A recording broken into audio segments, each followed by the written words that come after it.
क्या एक फटेहाल साधु जो एक टूटी फूटी झोपड़ी में निवास करता है भगवान के मन को इस हद तक स्पर्श कर सकता है कि उनके नेत्रों से अश्रुधारा बह निकले? क्या एक साधारण दीपक हजारों जगमगाते दीपों के बीच अपनी अलौकिक चमक बिखेर सकता है? यह कथा केवल एक साधु की नहीं, बल्कि सच्चे प्रेम और निष्कलंक भक्ति की है, जो भगवान जगन्नाथ को भी भाव विभोर कर देती है। यह कथा है माधव नामक एक वृद्ध भक्त की, जिसने अपनी सादगी और प्रेम से वह कर दिखाया जो बड़े बड़े यज्ञ और दान भी नहीं कर पाए। उड़ीसा के एक छोटे से गांव में, जहां मिट्टी की पगडंडियां बारिश की बूंदों से महकती थी, वहीं एक कोने में एक जर्जर झोपड़ी खड़ी थी। उस झोपड़ी में रहता था माधव, एक बूढ़ा साधु जिसका तन थका हुआ था, लेकिन मन में ईश्वर की लौ लगातार जलती रहती थी। उसकी झोपड़ी की छत जगह जगह से टपकती थी, दीवारें कच्ची मिट्टी की बनी थी और दरवाजा नाम की कोई चीज नहीं थी। परंतु हर सुबह उस झोपड़ी से कुछ ऐसा प्रकाश निकलता था जो किसी स्वर्ण मंदिर की रोशनी को भी मात दे दे, क्योंकि वहां प्रेम का एक सच्चा दीपक जलता था। माधव हर सुबह जंगल की ओर जाता, वहां सूखी लकड़ियां इकट्ठा करता, कभी कभी बेलों की रस्सियां बनाता, और दिन भर की मेहनत से जो कुछ थोड़े से पैसे मिलते वह न किसी भोजन में खर्च करता, न वस्त्र में। उसका सारा अर्जन बस एक ही उद्देश्य के लिए होता, दीपक के लिए तेल खरीदना। हर शाम वह एक छोटा सा दीपक जलाता और अपने आंगन में भगवान जगन्नाथ की मिट्टी की मूर्ति के सामने रखता। भले ही वह दीपक दिखने में साधारण होता, लेकिन उसमें वह भावना होती जो त्रिलोक को भी हिला दे। गांव के लोग उसकी इस आदत पर हंसते, बच्चे उसका मजाक उड़ाते, कहते, बाबा एक दीपक से क्या होगा? लेकिन माधव केवल मुस्कुराता और कहता, भगवान ने मुझे एक दीपक के लायक समझा है, यही मेरे लिए सबसे बड़ा सम्मान है। जब तक मेरी सांसें चलेंगी, मैं हर रोज उनके चरणों में यह दीप अर्पित करूंगा।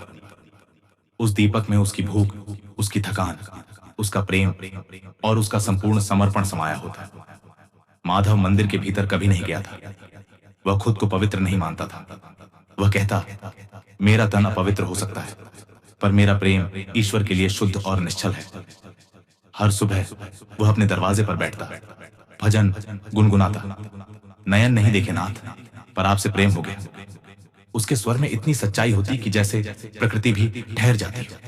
उसकी झोपड़ी से उठती वह आवाज पूरे गांव को एक अदृश्य ऊर्जा से भर देती थी। समय बीतता गया और एक दिन गांव में रथ यात्रा की तैयारियों का ऐलान हुआ। हर गली सजने लगी, घरों में फूलों और रोशनियों की बहार आ गई। लोग नए वस्त्र सिलवाने लगे, मिठाइयों की खुशबू फैलने लगी। लेकिन माधव के पास न तो वस्त्र थे, न ही उत्सव मनाने का कोई साधन। उसके पास थे केवल 3 सिक्के, जो उसके जीवन की पूरी पूंजी थी। रथ यात्रा के दिन, जब सारा गांव उल्लास में डूबा था, माधव ने उन तीनों सिक्कों से तेल और रुई खरीदी। उसने अपनी भूख को किनारे रख दिया, यह कहते हुए, भोजन तो कल भी मिलेगा, लेकिन भगवान के रथ के आगे मेरा दीपक इस बार जरूर होना चाहिए। लौटते समय वह अपने पुराने मिट्टी के दीपक के पास गया। वर्षों से वही दीपक इस्तेमाल हो रहा था। उसने उसे बड़े प्रेम से साफ किया, जैसे वह कोई जीवंत प्राणी हो। उस दीपक को सीने से लगाकर वह बोला, प्रभु, इस बार आपसे मिलने का समय आ गया है। रथ यात्रा का दिन आया।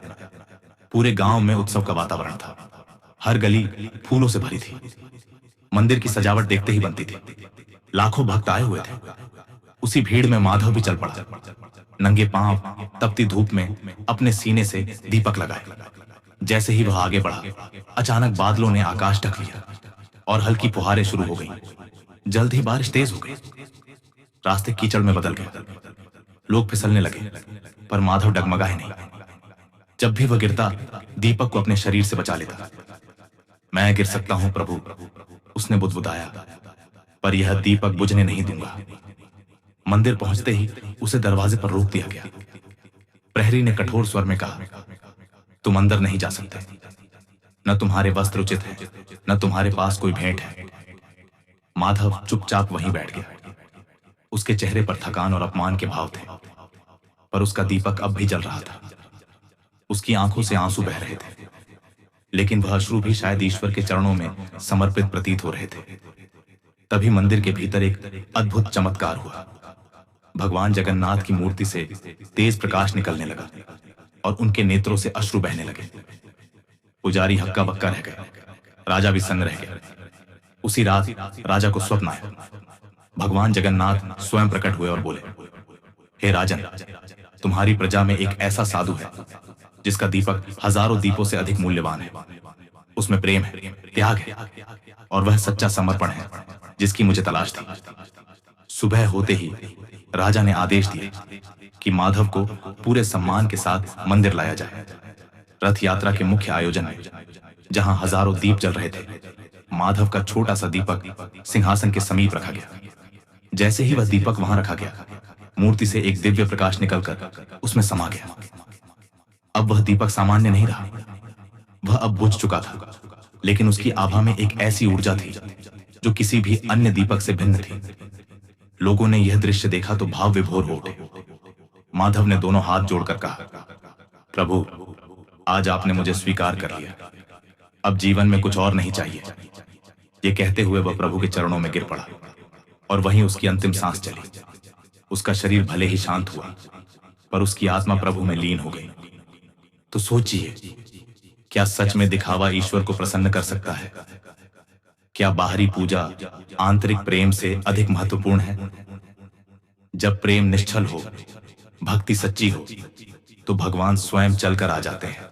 अगर इस कथा ने आपके मन को स्पर्श किया हो, तो इसे दूसरों के साथ भी साझा करें, क्योंकि आज की दुनिया को भव्यता से नहीं, भक्ति से जोड़ने की जरूरत है।